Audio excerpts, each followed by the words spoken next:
You are listening to the Bob and Kevin Show with Bob Beattybar and Kevin Gishesky. Each week we cover relevant tech and social issues related to technology.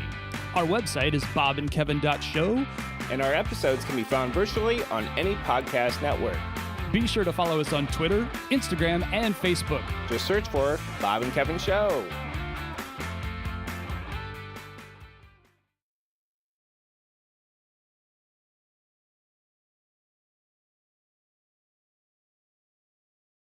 Go. Oh, and gosh, I just tested this view, Kevin, and you are skinny as per usual. Well, thanks, Bob. I appreciate that because I've definitely put on some pandemic pounds. So I don't think that's what you meant, is it? Nope. It's just this live video thing. Hey, while I'm messing around with this, welcome to the Bob and Kevin Show. I'm Bob Beattybar, and that other guy on the screen, it's Kevin Gishesky, the skinny guy that I'm going to widen out here. There we go. Widen and center. So that is Kevin. It's probably lovely podcasting audio here. What are they doing? What are they talking about? So what Bob's doing here is trying to adjust in the live stream. So if you haven't figured it out, we have a live stream, and Bob's going to tell you exactly where we're available for this live stream. We are live streaming. For those of you that are seeing us, this is going to seem really redundant, but we are live on Facebook, so you can follow us there. We're live on the YouTube channels, so you can follow us on YouTube. We're actually live on Periscope, but I don't know how much longer Periscope is available to the world. And finally, we are streaming live on Twitch, and you can find us on all those crazy-ass platforms at Bob and Kevin Show. Kevin, I don't know if you're aware of this. This is episode number 90 for us. We finally broke out of the 80s. That's great, because I felt like we started like episode 80 2 years ago, but it probably wasn't that long ago, but it's felt that long. We've had some challenges getting into the quote-unquote virtual studio, I would say. But we got a long way to go still in 2021, and hopefully we will get well into the hundreds before the end of this year. That's what I'm hoping for. How about you, Kevin? Yeah, I'm going to be candid here. I was a little worried if we were going to hit that number after seeing the news this week. I'm like, Bob, are you okay? And of course, I don't hear from him for like hours. He leaves me in suspense. I think he did it on purpose. But I did hear from him.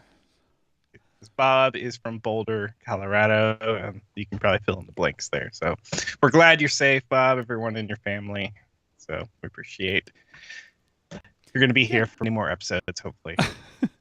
Yeah, unfortunately, we did have a little bit of unnecessary violent excitement here in the Boulder area.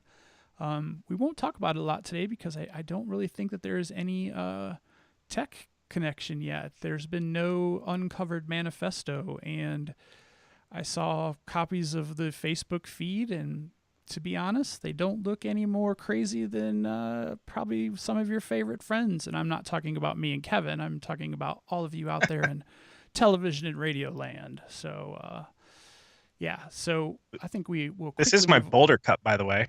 This I'm showing it on the live stream. This is a company I used to work at in Boulder, Colorado, back in the day. Like one of my favorite cups. Now, completely awkward segue.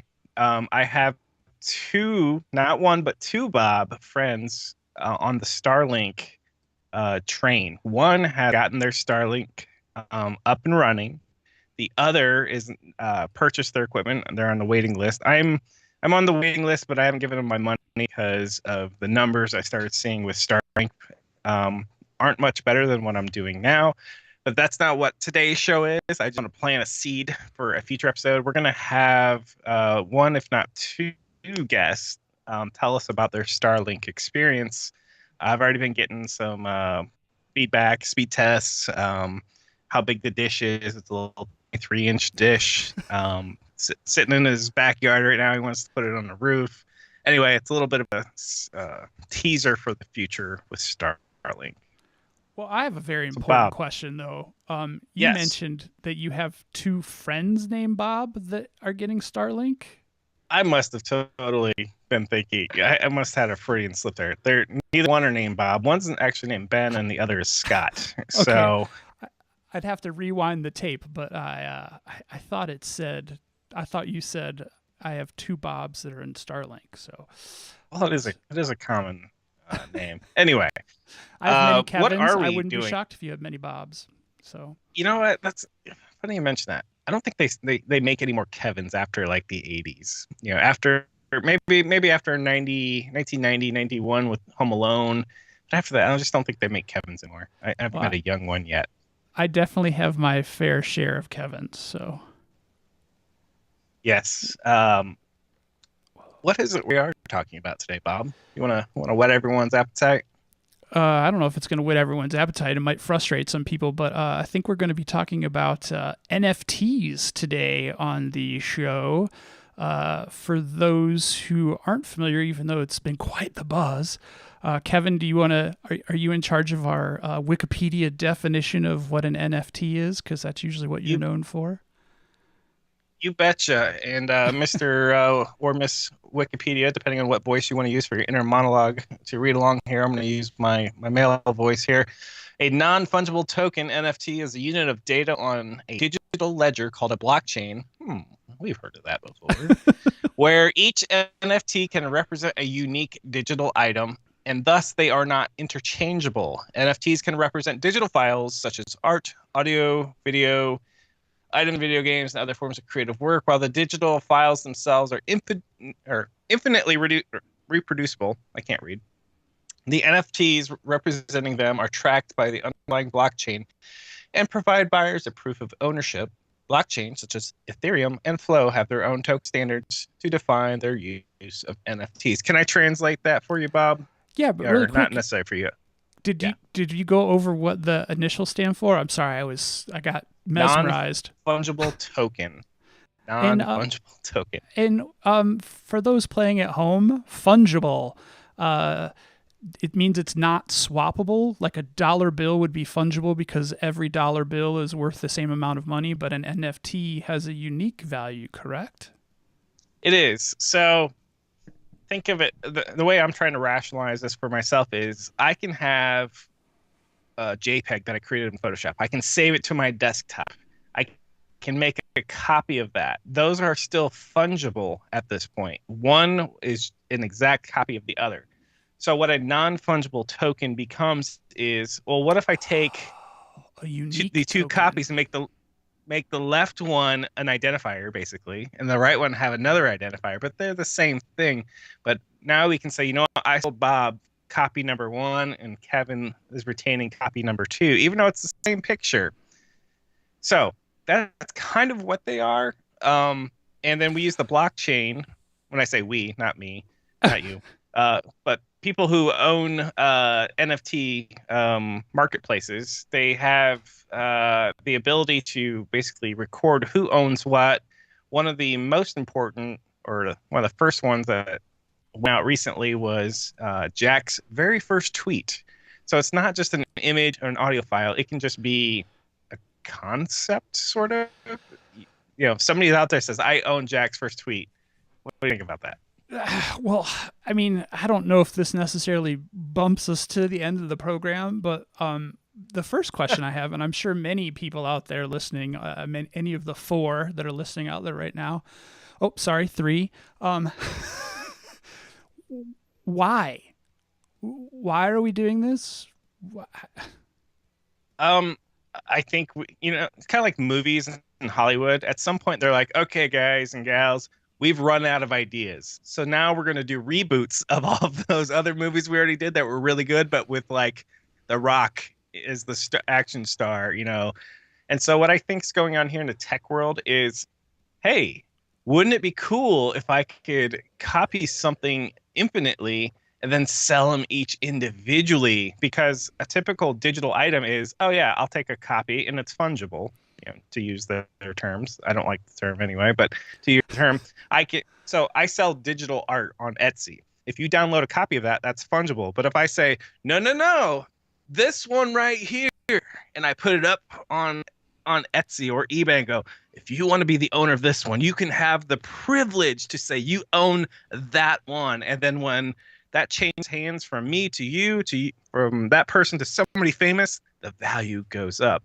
So I'm looking at this and going, wow, this is really cool and really unnecessary, which just seems to be a concept of the blockchain, right? Well, yeah, I knew we were going to eventually get to blockchain. I mean, is this, I mean, I think we covered this 20 plus episodes ago when we, and we were jokingly saying blockchain, all the things. People have been saying that it's, it's not any kind of revolutionary thing. But is this something that, like, is blockchain marketing in some weird, strange way? Like, why do we need, I mean, I guess that I can see the need to have a ledger. I get that. Digital transfer of digital ownership. How do I know if I have original or if I have a copy? You have the token. This, this actually shows this specific piece of digital information that has changed hands 1 to infinite number of times, but it's got a record. Where if you bought a painting at an auction that had maybe a paper certificate and something that showed a trail of ownership, that could be forged. And in theory, the blockchain ledger cannot, correct? Correct. And you just made me think of maybe a potential practical use of NFTs. Let's say I want to go to a t-shirt place and they said, hey, do you have some artwork? And I say, yeah, I do. I have a copy of Mickey Mouse. They say, do you own a copy of Mickey Mouse, Kevin? Do you really?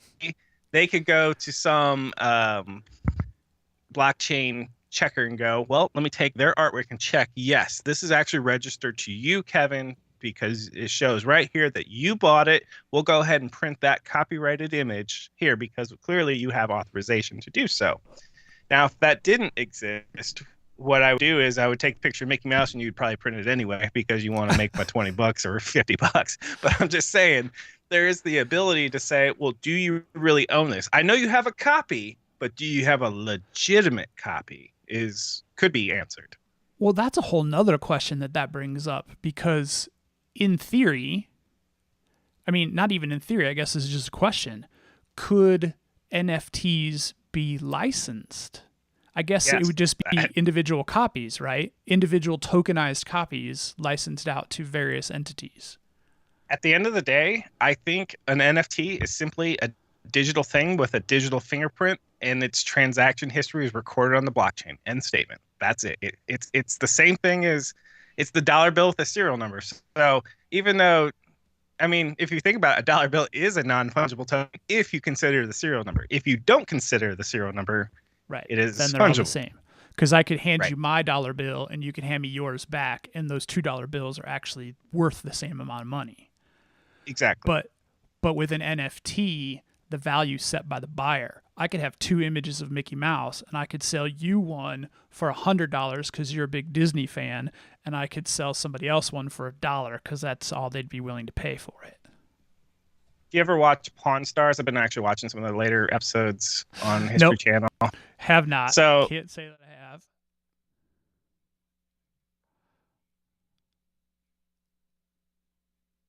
So if I have something that, let's call it a guitar.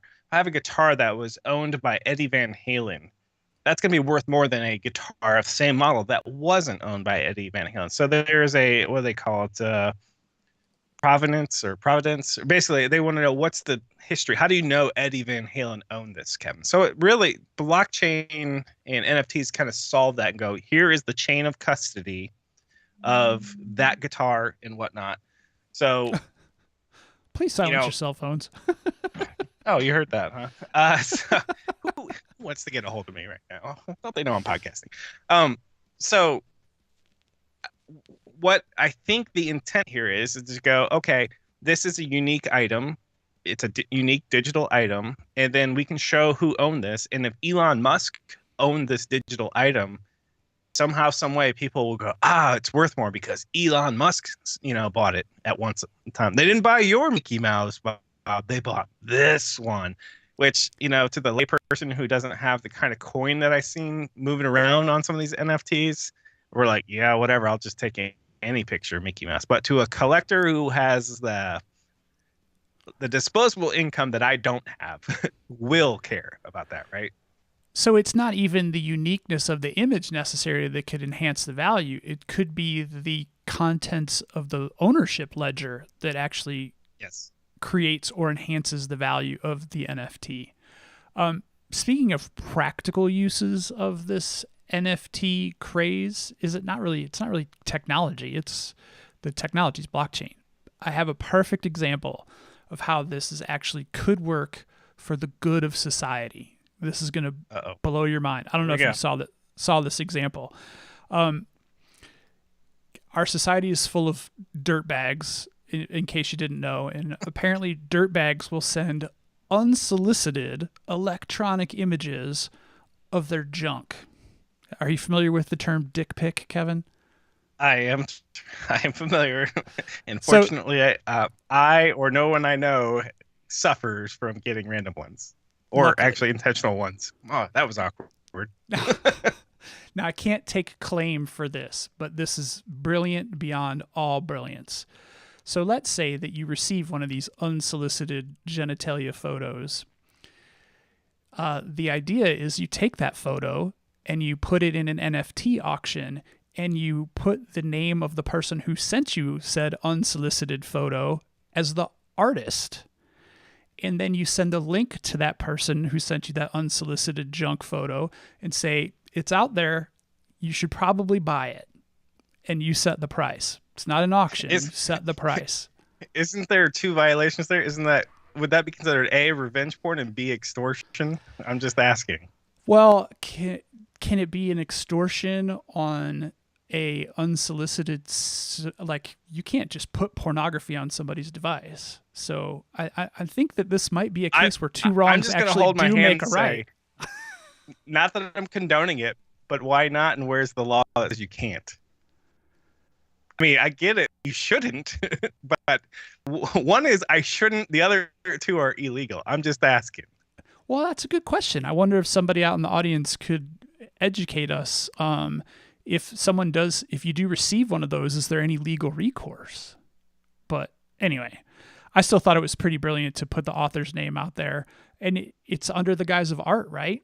Some art is naked bodies, so it's not really pornography.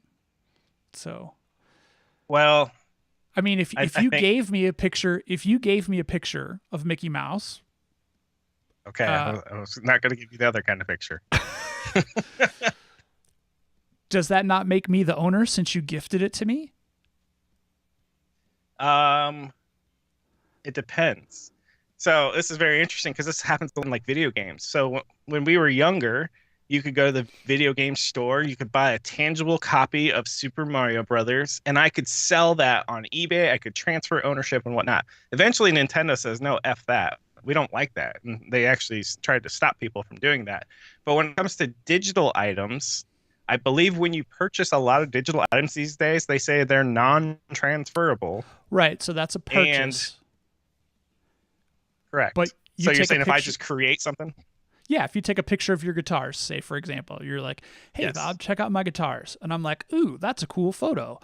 I'm going to make a print of it and give you artist credit and sell it. And I would without reservation say I could sue you because copyright law says I'm the original artist and I do not infer any sort of transfer of rights to you simply as I've shared it with you. All right. So I would die on that hill. So I give you artist credit and put it on eBay.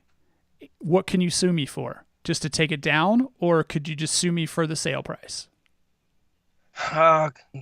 Well, I could go after you for it's a civil tort, so I could go after you for punitive damages to discourage you in the future. So you're not just limited to sale because that's I think a conflation of what a lot of fine tech says. Hey, you can't sue us any more than what our source was. If there's no contract, no that, there is no bounds. There is no limit. Statute of limitations would dictate that.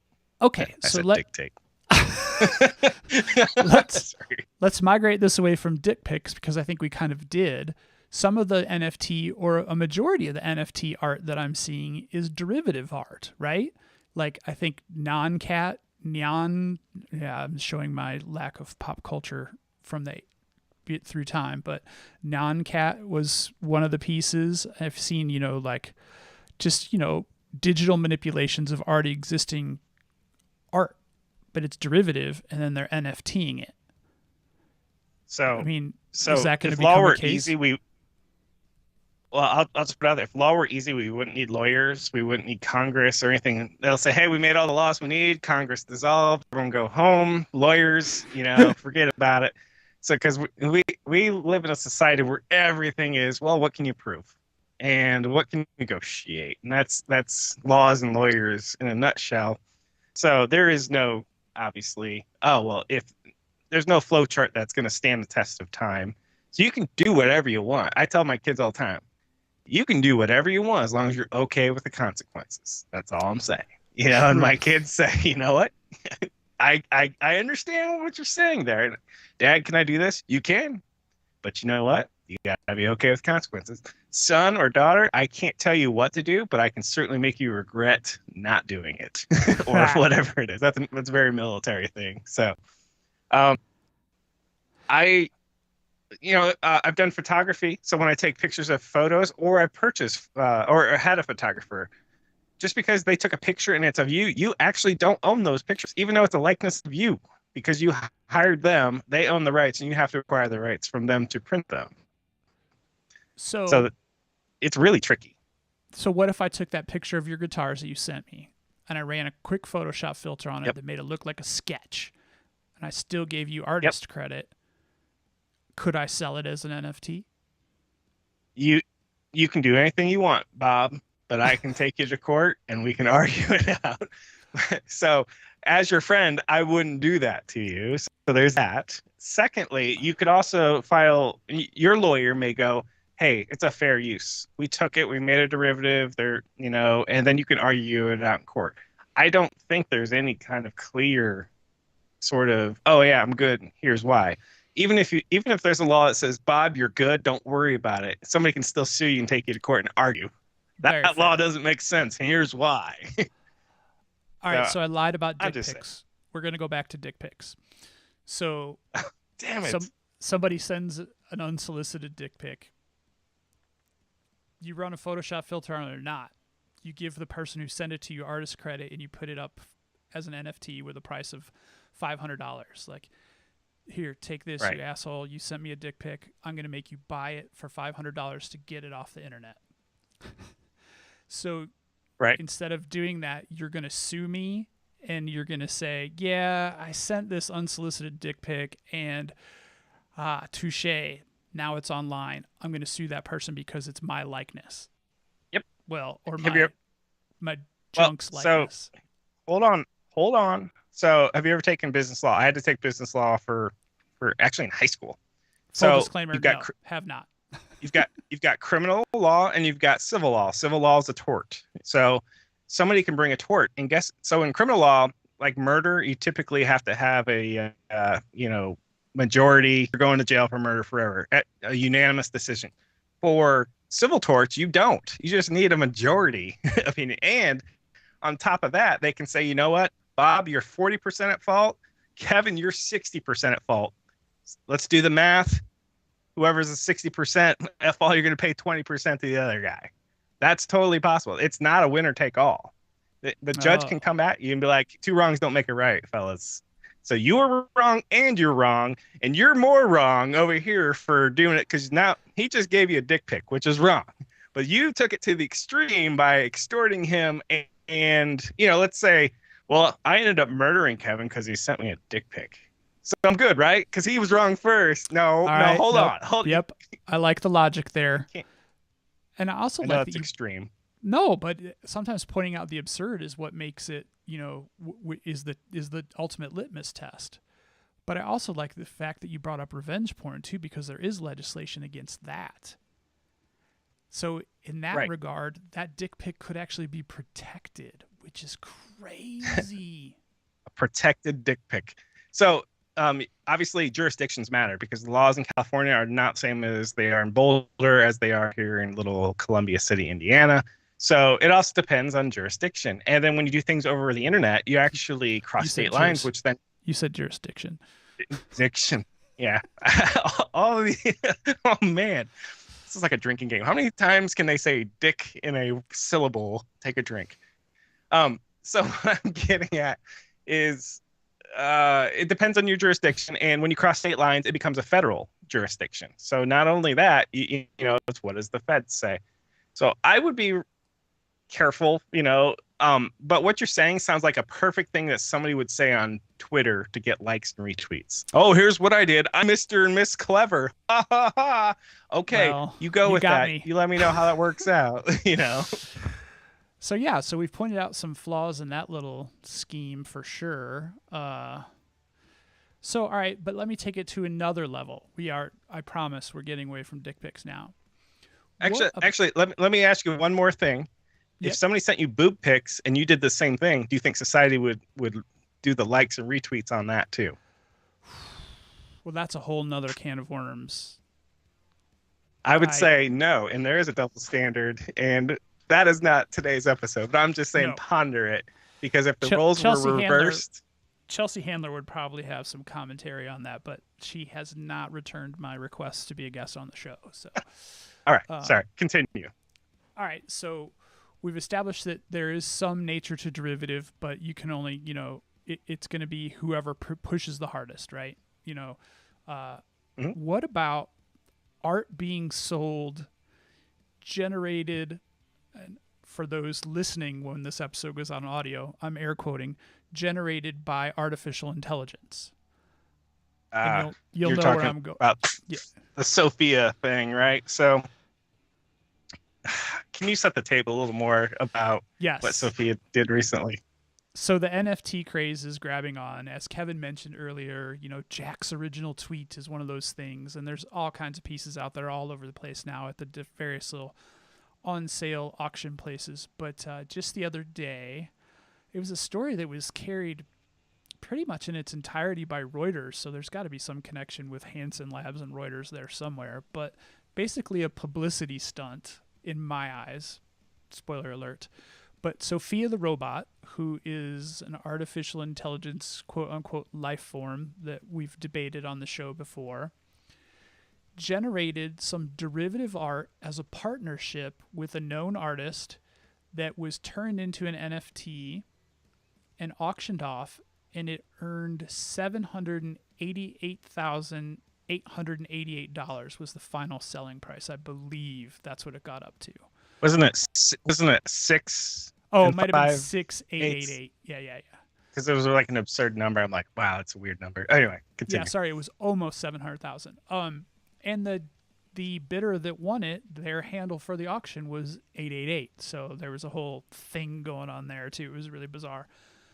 But first of all, I mean, obviously she is property of Hansen Robotics, even though she holds citizenship, which is also another weird thing. But anyway, so this robot generated an NFT. I could see the kitsch in that. Like, I own the first artificial intelligence entity, because you and I debated that briefly and decided it was show content, artwork. But in the grand scheme of things, you or I could easily write a program to generate these things all day long. How is that any different? Yeah, so, oh my gosh. Let's unpack all this, because I don't really think Sophia's artificial intelligence. Let's just go with that. Because why? Hansen because Robotics might have something to say about that. Of course they would. They're stockholder, or they're in charge of their stock back, so of course they would. Of course it is, Kevin. So of course I would say, well, what do we call artificial intelligence in a video game? You know, when you play against computer in, you know, Pong back in the day, is that AI or not? Or is this suddenly AI? What are we defining as AI? This is and this isn't. So it's really cloudy. Then secondly, you can go online right now and say, take a picture and create like an 8-bit Nintendo version of this. You know, it's called like 8-bitify, you know, something. Is that artwork? Yes. Is it AI? Well, I didn't do it. The computer did. So is Sophia really the first one? No, not even close. But that's when I start going, wait a second, what are we defining AI? Is because her computer case has arms and a head? Oh, now that's AI because we Right. personified it. That's where I think people are just like going, ridiculous about this is AI. They're going to take over the world. Why? Because that CPU and that hard drive is in a case that looks like a mannequin. It's end of days are nigh. Oh, okay. Well, what we need to do now is overspend on this computer generated output because now it's an NFT, and now people say, "Oh, it's the first AI artwork," and I just roll my eyes to the point where I give myself a little bit of eye strain. That's all I'm saying. Well, and Adobe has Adobe Sensei, which is their artificial intelligence engine that can also help craft and generate, artwork, for lack of a better term. I'm doing air quotes, even though I'm not doing air quotes. I'm doing it with my eyes. So again, it's not the first one generated, but of course, all the banter around this is that the fact that Sophia can do art. Now I'm doing actual air quotes. I'm gonna turn Air into quotes. yeah. I'm gonna turn into Frank Black or whatever. What's the guy's name? Lewis I have Black. no idea. The Oh, angry okay. comedian Lewis Black, angry old man. I'm turning into him. But anyway, the chatter around this is that the simple fact that Sophia can create artwork means that she's that much closer to being human. You know what time it is, Bob? It's What time time is to it, Kevin? pay the bills. So, Bob, you want to go ahead Oh, and it's a little bit of how the sausage is made here at the Bob and Kevin Show. damn, good on you, because I was so passionate. I was never going to get to that. I just realized we're halfway in here. We better pay the bills. Yeah, sorry again, Josh. We'll really get better at this. You could always just copy and paste it toward the front of the show if you want to get a better read slot. Although mid-roll apparently is the highest dollar value ad slot for any podcast. But anyway, speaking of mid-roll, copy and paste, and podcasting, the Bob and Kevin Show, every episode since, I don't know, episode 70 something, has been brought to you by Beatty Bar Media. And let me just tell you about Beatty Bar Media. Beatty Bar Media, owned and operated by Josh Beatty Bar. He is the show's editor, engineer. He's just our overall just magician. But Beatty Bar Media also gets involved in video production, any audio production. If you are a digital creator, you need to hook up with Josh at Beatty Bar Media because he will allow you to be the pure content creator that you want to be and not get bogged down by the editing, post-production, sweetening, all that kind of stuff. Josh takes all that off your shoulders. And if you are interested in using Beatty Bar Media, there's a special offer for listeners of the BK Show. You just go to beattybar.media, and that's BATY-BARR.media/BK Show. And you just fill out the little form there, and that gets you a 10% discount on your very first project with Beatty Bar Media. It's been a great gift to our show just to be able to get the mics set up and turn on the lights and the cameras and just go. And we just really appreciate everything that Beatty Bar Media does for us. Kev, got anything to add to that? Nope. And now back to the show. Now back to bills robots. paid. Thanks, All right. Josh. So just a quick aside on Sophia. Is it art? Let me ask you about. I know I've asked you this before, but just to kind of put it in context, can a robot feel emotion? Can a robot feel boredom? I don't know. She bores the piss out of me when she's on screen. So, Can a robot get scared? No, I don't think any. I of don't that think shit's so either. possible. I don't. And in order for truly for artwork to come out of something, I think it has to have emotion. That's just my gut. So I don't even consider anything any computer does as art because it doesn't know what it created. All it does is, I think you showed me basically it used a template to create. Sophia used the template. It's like, I'm going to make this. And it's basically like a 3-year-old crayon, like a melty crayon. It's like, everyone's like, oh, that's great. No, all it's a template. You don't even, Sophia, what did you draw? I don't know. It's not in my programming to know what She I worked drew. with an artist who gave a starting point, And then, God, I can't believe I'm going to say this out loud. Sophia added her own personal flair to the template, the starting point. And so basically it was a collaborative piece. But yeah, I mean, yes, you said the words that I use all the time, like it was a 3-year-old's crayon or paint on top of digital paint. First of all, digital paint. Remember that I said digital paint. But yeah, it was very infantile, but that's what you would expect.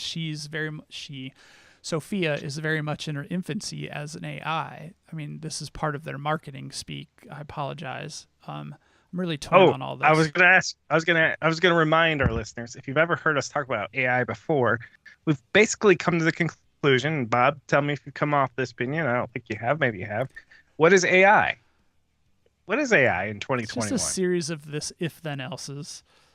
It's marketing, right? Yeah. It's like, ooh, what can we sell that we've been selling, but we'll sell more by adding sizzle words? I know. We'll say it's AI. Okay. So how does it work differently? Well, it's kind of like the cloud. It's just like that computer underneath your desk, but it's in somebody else's house. Oh, but we'll call it the cloud. And then we'll say things like serverless. But we all know that it does have a server. So why do we call it serverless? Because it sells. Well, because people there caught you go. on to, Sorry. people caught on to cloud, so then serverless is now a thing.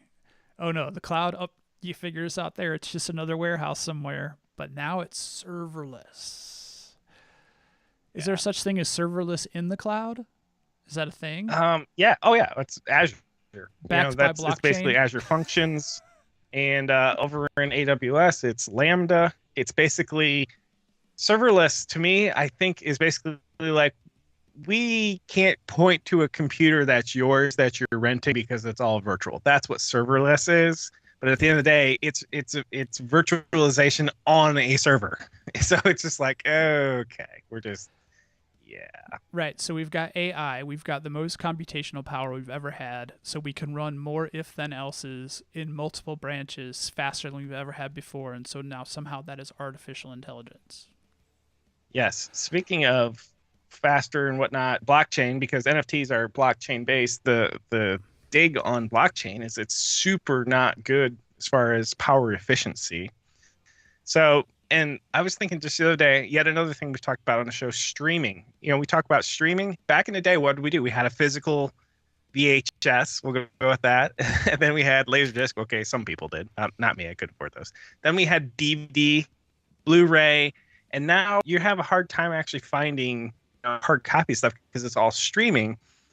And I get that it's like, oh, this is new and modern. But when we made the jump from physical DVD, Blu-ray to streaming only, and I've said this before, we're actually way more inefficient because you have to download that every time. When my daughters want to watch Tangled for the 3,000th time, guess how many times it's downloaded?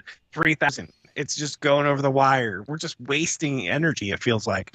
So you don't have any local storage? I don't think Apple TV or any of that does that locally. You have to stream it every time. You have to pull it in. You know, same with and even like your Samsung TVs, you know, they have these like firmwares that you can use Netflix. Do you really think they're sitting on a huge hard drive or a bunch of RAM? No, yeah. I know that's streaming for sure, but sometimes when you purchase a movie, there was a transition where you could actually download it. It just had it had rights management. Do that. You can do that on iTunes. So if I were on my computer here and I went to iTunes or whatever they call it now, when you buy it through there, it says, do you want to download it now? You can download that. You can side load it into something. But if you're just using a typical streaming device, it's just a super wasteful. Nope. Sorry. Download it again. All 2 gigabit of information or whatever it is. Okay. Sorry. On my soapbox here. Let me ask you a provocative question, Bob. Would you? We haven't been provocative up to this point. Let's say we go back to episode 1 of the Bob and Kevin show. We somehow turn that into an NFT. I'm sure there's a way. Would you be willing to sell episode 1 as an NFT for no matter what the price? You know, let's say it's an egregious amount of money. And if so, who cares? I mean, would you care? Would you be sentimental at all? Be like, oh, somebody owns the first episode, or you'd be like, I don't care, I can just go to YouTube and watch it if I want. Could Yeah, I guess as long as that wasn't a condition of the sale. First of all, hell yeah, I would sell an NFT of an episode. I mean, I was involved in a conversation the other day in the podcasting community, and the question was, how much is your podcast worth? And I'm like, I think we're about minus 2,500K right now. Yeah, I don't know. It's whatever we pay for hosting, wasted time and whatnot, and we do Yeah. get discounts on our sponsors, so there is that. So, but yeah, I'm pretty sure we're in the red. So I would sell an NFT of episode 1 if some sucker would buy it, sure. But that brings up a really good point, though. Someone like a Joe Rogan could probably turn episode 1 into an NFT and sell it for a pretty penny. Not like that dude needs any money, but Well, now you've given me pause. So if we were to sell the first episode, what are we selling? The NFT version of it, or the actual rights to rebroadcast it, do what you want with it? Because I think it's the former, right? When you sell an NFT of a digital item, you're not granting somebody the right to duplicate it. You're not giving somebody the right to publish it, right? You're just basically saying, here's a collector item. Yep. There you go. Have a nice day. Thanks for the $6 million or whatever you just paid, sucker. We All right. throw a little commentary at the beginning like, hey, thanks, NFT purchaser. This is your very personalized copy of the Bob and Kevin Show, episode 001. So Yeah, I think don't know how that works. I think we've cataloged the one practical use might be if you want to verify that this is an authentic copy of something, as opposed to, say, a bootleg version. Can you think of any other like good practical uses of this sort of thing besides young crypto people or GameStop stock buyers who have nothing better to do with their money? Well, I think we touched upon it a little bit earlier when we were comparing it to the physical art world. So a notable piece of art would have an ownership record, some authenticity documentation that would hopefully be hard to forge. I think as time wears on, we're going to get farther and farther away from heirloom quality physical pieces of art. I mean, we'll have the ones that we have now, but eventually those may actually, unless they're cared for properly. And so digital might be the artist collector's medium of the future. So maybe that's where it's starting. I'm gonna agree and disagree with you. So a lot of times I'll watch sci-fi shows and be like, oh, look at that. I see the new skyline of New York and it looks all round buildings and space agey. And it's like, 20 years in the future, 50 years in the future. But you know what? I think that's totally wrong. I think 50 years, 100 years in the future, it's the Empire State Building. And it's still, that building over there. Only they're if not it's going to knock still these there. things down. Well, Only if it's still there. I don't think they're going to. I think the future of like sci-fi, I think would do better if they're like, 100 years from now, it's going to kind of look like it does now. It doesn't look like Marty McFly in Back to the Future 2, where like you get fired over like this weird fax machine or anything like that. I don't think there's going to be flying cars yet. Maybe, but I hope I'm wrong on that one. But think about like if you go to a museum of natural history, or an art museum for that matter, every single piece of Degas' artwork, which could be collectible, is not available anymore. Like every day that goes by, those pieces start to vanish. The Mona Lisa probably will not exist in physical form till the end of time. True, but will tangible so here's what I think is the fallacy. I don't think we're moving towards the future. Maybe you're not saying this. We're not moving towards the future where everything's digital and we're eventually going to be a brain in a vat and we plug in. I think we're always going to have tangible stuff. Like look around in your house right now. You telling me that green screen, spoiler alert behind you, that can't be digital. Your bed can't be digital. You can put something on the wall, but it's not the same if it's virtual. You want a tangible thing there. So that's point A. Point B is we're conflating a little bit art world. We have the original, a physical, and then we have prints of that. So that's kind of a secondary physical. Just for the record, right? I turned off my green screen. I turned off the filter so everybody can see the green screen now. The gig's up. They all know you're not. I don't even know what your background is, but anyway. my point is um I think we'll always have tangible. We may not always have tangible, like an original tangible artwork, but an NFT, I think, is trying to be like, oh, if you want the original physical Mona Lisa, here it is. But they move to a place where there is no original, if you will. There's just a serial numbered thing that's traded. Well, So there's been many let me artists ask you, throughout time that have done one of X though. Like you could buy, like, oh, do you have number one or do you have number 300? Because yeah. number one is worth So, way more. so I can't believe I'm quoting or I'm referencing Pawn Stars twice in one episode. But on Pawn Stars, they also people bring in artwork. So they bring in the original painting, but sometimes they bring in lithographs and numbered, prints and whatnot. And yes, hey, we only made 50 of these prints. And that's kind of the same thing. So if you look at people and go, oh, wait a second, you're telling me you're going to sell me a print of the thing for $200? Just because you're going to create this scarce demand on purpose. So there's only 50 of them. You better get in now. What's to stop you from printing 50 more later? There's only 50, So I think digital takes it to the next step of absurdity where it's like, wait a second, we're taking something that's inherently infinitely copyable and we're trying to somehow change the heuristic of that and go, no, this is this one right here. And this is like salesman 101 going, ah, yes, you could take those rocks on the ground over there, but mine are much more pointy. You need to buy mine. Mine are much more better for throwing at people. It's like, okay, sure. Well, you kind of shed a tiny little light on where I was going with this next, and you actually mentioned this earlier with, the GameStop and that whole Reddit stock craze, which we talked about a couple episodes back.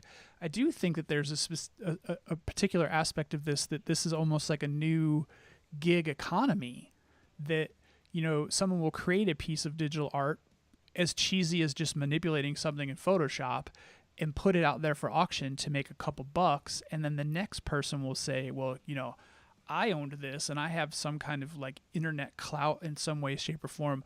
Don't you want to be part of the ownership chain of this NFT? And so it goes from a 2-penny thing to a 5-penny thing to potentially a 10-penny thing. And so NFTs become a new like penny stock trade where it's a novelty to be part of the ownership record that's permanently engraved in the blockchain.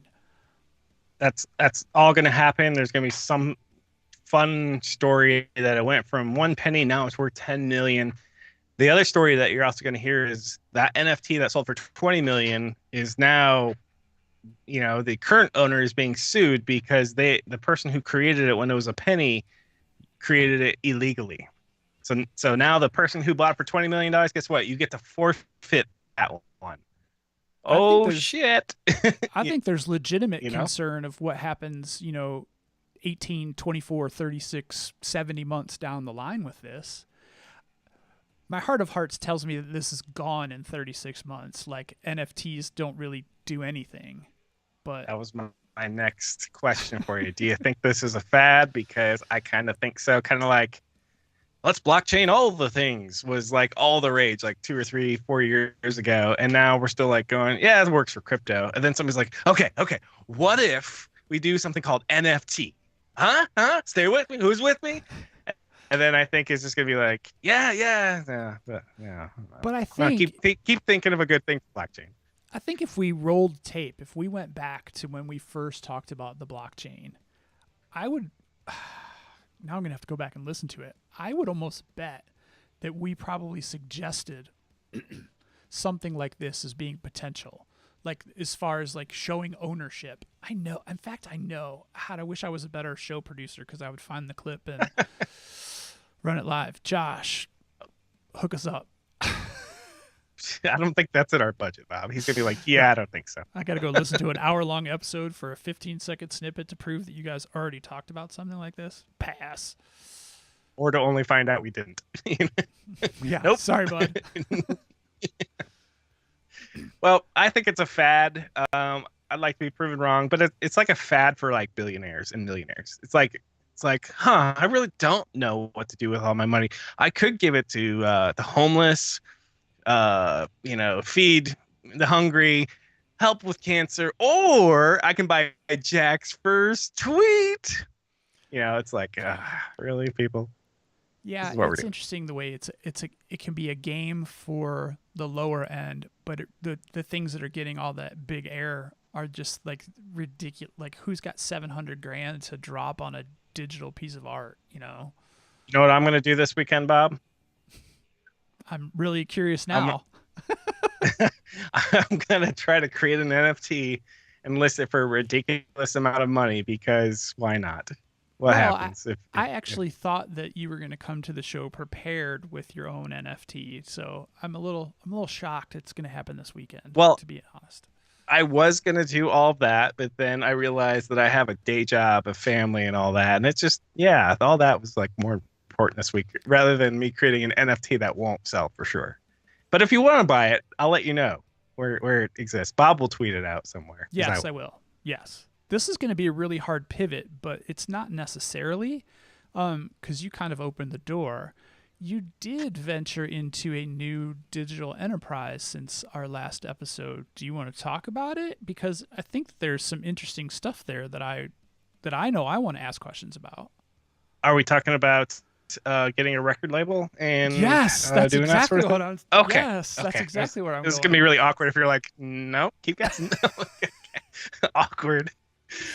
So I, I'm a amateur musician. I play every Sunday at church in a worship band. What I play on Sundays is not what I play on Sunday night, if you will. So I I didn't. have I very didn't want all different those musical. details. Okay. So I started uploading to SoundCloud. A lot of people do that who are just want to get some little bit of exposure. It's social media for musicians. But SoundCloud, just like anything else, if you don't find traction there, maybe look elsewhere. And so what I wanted to do was solve the problem that I had, which was I can't say, hey, home device, play my songs on SoundCloud. Couldn't say her name because I she's mean, staring right at me. It's awkward. but you could press play on your computer, though, right? Uh, oh, you want me to actually? No, I'm not going to play No, any of no, the no, no, songs no. right I'm now. If saying that's it, what. instead of talking to digital assistant, you could just hit play and probably play it Oh, out throughout your could. house, right? I could. Yeah. I could, but But it's way cooler to say, "Hey, digital assistant, rock me out." yes. And so I'm like, well, how do I go from not being listed on Apple, Spotify, Amazon to being listed on Amazon? So I just did a simple Google, and there's distributors, just like a podcast syndicator. So Bob and Kevin Show is available on all these platforms, not because we're um, super in the know on how it all works. We use aggregators who get our material out. Well, the music industry has a Well, similar sort of setup, right? caveat: I did submit us to a lot of those services, so All right. Bob did a lot of the work. I did none of the work, as you can tell. um, so I wanted to get on these services. So usually, if you go to Spotify and you click their little text and go, "Hey, if you're an artist, you want to be on here," you scroll, scroll, scroll. Too bad, you can't get on here. You have to basically come through a record label. Is pretty much what it says. However, it does link off to record labels that will work in reverse. So I can pay $20 a year, and that's what I did, to get in the aggregator. And now I'm on Spotify, Apple, Amazon, and it feels really cool to be on there as a musician. And I was like, wow, A, that was easier than I thought it was going to be. And B, that's really cool. So if you want to actually listen to some of my craziness, just search my name. So it'd be Kevin in the regular spelling of Gishesky, not the alternate one. Kidding. You'll figure it out if you really want it that bad. You'll go find me. But yeah, so it was really cool, and I have all these music tools here at home. This one I'll try to show for the camera. Is one of my favorites. It's called a Akai MPK Mini. It's a small keyboard. I've also got kind of looks like a sound pad, but you can assign MIDI functions to this, similar to right there. So I do a lot of MIDI recording. I do analog recording with the guitars and whatnot. But yeah, that was pretty fun. Maybe I should make what are they called? NFTs out of one of them and sell that's it kind for of what I was ridiculous. thinking. Yeah. Kevin's first commercial song can be yours for 50 cents. So did it propagate to Spotify yet? Because I think that was Yes. the one. I'm on Spotify, confirmed on there. I listen to it. Grant, my son, that's the only thing he's got. In fact, turns out a lot of people only have Spotify. So a few people were waiting, and yes, I'm on there now. I'm on Apple Music. I'm on Amazon, which is what we have here at home for the assistants. She's looking at me again. Anyway, she's blinking like I can sense you, Kevin. Yes. But it's cool. I'm gonna add more. My music usually happens more in the winter when I can't get outside as much because my weekends are usually occupied by my woodworking, which is my Etsy stuff with the wife, and that's at scribbler.net. And yeah, so that's kind of the lowdown. You said you had questions. Well, some of it was the propagation. I mean, it was so quick. Like you got on Apple Music in a heartbeat. Yes. So that's really just all handled by the record label service, right? Yes, and so if I want to, so I produced a 4-song album over period of time with zero thought that I was going to put it on Apple or Spotify. I think the kids call that an EP. Yeah, I extended play. What's so extended about it? I don't know. Um, so yeah, it was really cool. So just on a whim, I did it, and then if I want to add another song, I just upload the song. You fill out some metadata, and they propagate it to the stores. And I'm starting to figure out this is, I think, how Beyonce and Taylor Swift do it. Of course, they just upload their songs and then they show up in the stores. But I'm sure they have a better relationship with Apple and Spotify directly. They may not have to go through a third party. Maybe they do. I don't know. Some of my other musician friends, I think they've used services like CD Baby and things like that. So I mean, I think there's lots of them out there. Is it $20 annually? $20 a month? Yes. Okay, $20. $20 annually. I'm using a service. It's called DistroKid. So if you go to like Apple or Spotify, it's kind of cool to see it. Hey, it shows that I have a record label. Whoa, what does this mean? Nothing, Kevin. It means nothing. But actually makes me feel kind of cool. So now are these like 99-cent songs, or do you get like a royalty per play? How does that all work? I'm still unsure on how that works, admittedly. So I know DistroKid is 100% revenue, which is crazy, meaning they'll give you 100% of everything. As long as you pay your $20. Just in exchange for your $20. Yes. Now, I guess it's probably smarter to contrast. Smarter to get that $20 than like the fraction of a fraction of a fraction of a penny every time your song gets played. So I also do YouTube, and I do stock photography. Like stock photography, you get like 40%. It's like completely screw you over. It's totally not worth it for me. So I'd like to hear. Like, are people still downloading stuff? Yeah, I haven't uploaded stuff in years, but I get about $100 every 6 months. I get about $100 every 6 months from YouTube. It's beer money, let's be honest, because I haven't uploaded photos or done YouTube in a long time. But it's just like residual income. So this is yet another thing. A sharp stick.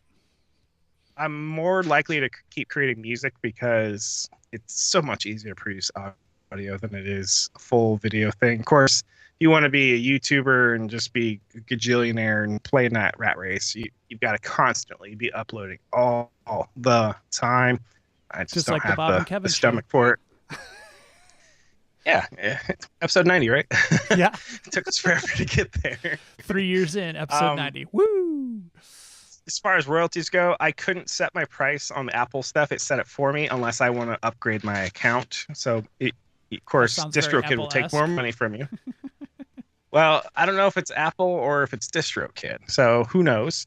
But it's 99 cents each, but it's free if you have Apple Music. Same with Amazon and whatnot. It's free if you have the streaming service.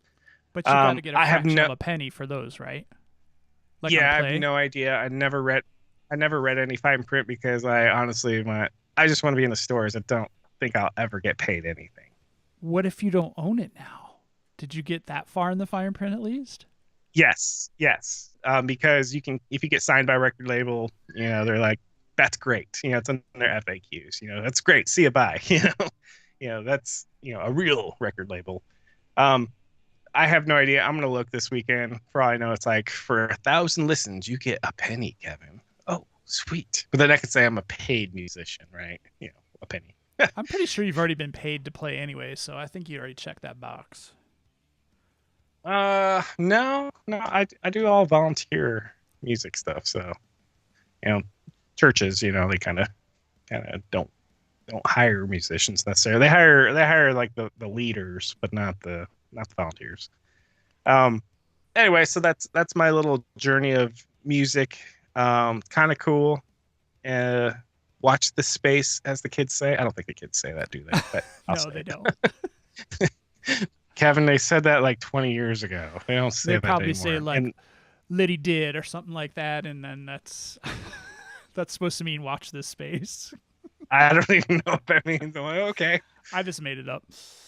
All right. What else we got, Bob?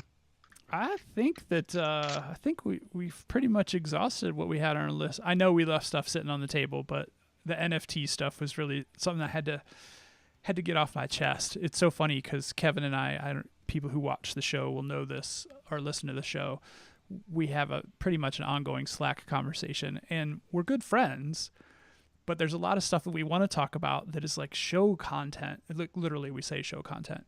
So we start these conversations, and then one of us will be like, "Ugh, show content," and then it's like, "Oh shit, we got to find something else to talk about now." Yeah, but I like it because we're authentic because we've never had this actual conversation like I said beforehand. We haven't rehearsed any of this. And that's what makes it a good show. What doesn't make it a good show, if we flash back to like episode 4 on the YouTube when Kevin forgot to hit record and we had to redo the show all over again like it was the first time. That just felt weird. I was still pretty impressed of how that looked at the end, though. It didn't look like... I mean, we did break a couple times and laugh our asses off because we had already done it, but... Oh, good times. Good times. So the other fun one we like to do is sometimes forget to switch to our good mics, and we'll use our webcam mics because we're a bunch of idiots. And I think we've each taken a turn on that one. So yes, yeah, some more recently than others. All right. I think we wanted to bash on Bracco a little bit, but we'll save that for another time. We'll see who's listening to the end and see if we get any hate tweets for that. We should do it like Marvel, be like, roll the credits here, and then like at the very end, back, we have this ominous music. Hey, let's talk about that one thing. See if people are actually still listening. We're definitely going to hit on social media again next episode because we did leave some stuff on the table about Trump making a comeback to social media, how some even progressive members of government are kind of okay with that because they think the slippery slope. Anyway, we'll catch that up on the next time because we are an hour in and we like to keep it to an hour. So, any closing thoughts for everybody watching, listening at home on NFTs, Kev?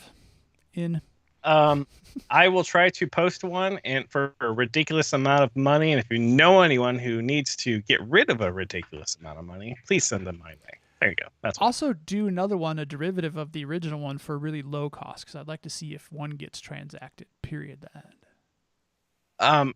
I don't know if you've seen, and I'm just totally extending the show now.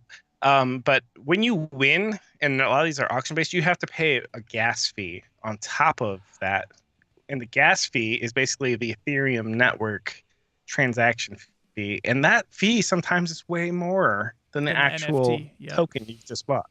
I just don't get that. So whatever. All right. That's it. Kids, don't do NFTs. Or if you do, let us know how it went and how we can be filthy rich while the fad lasts. Yes. Be sure to find us on Spotify, Apple Music, Pandora, Amazon, any place where podcasts are found. You can always catch old streamed episodes on the YouTubes and Twitch. They last for a couple weeks, I think. But other than that, till next time. Right? Watch this space for the first episode of Bob and Kevin Show to become an NFT. Watch this space. That's what I'm saying. Yep. And I'm going to roll the intro and we'll just talk to y'all next time. You are listening to the Bob and Kevin Show with Bob Beattybar and Kevin Gishesky. Each week we cover relevant tech and social issues related to technology. Our website is bobandkevin.show. And our episodes can be found virtually on any podcast network. Be sure to follow us on Twitter, Instagram, and Facebook. Just search for Bob and Kevin Show.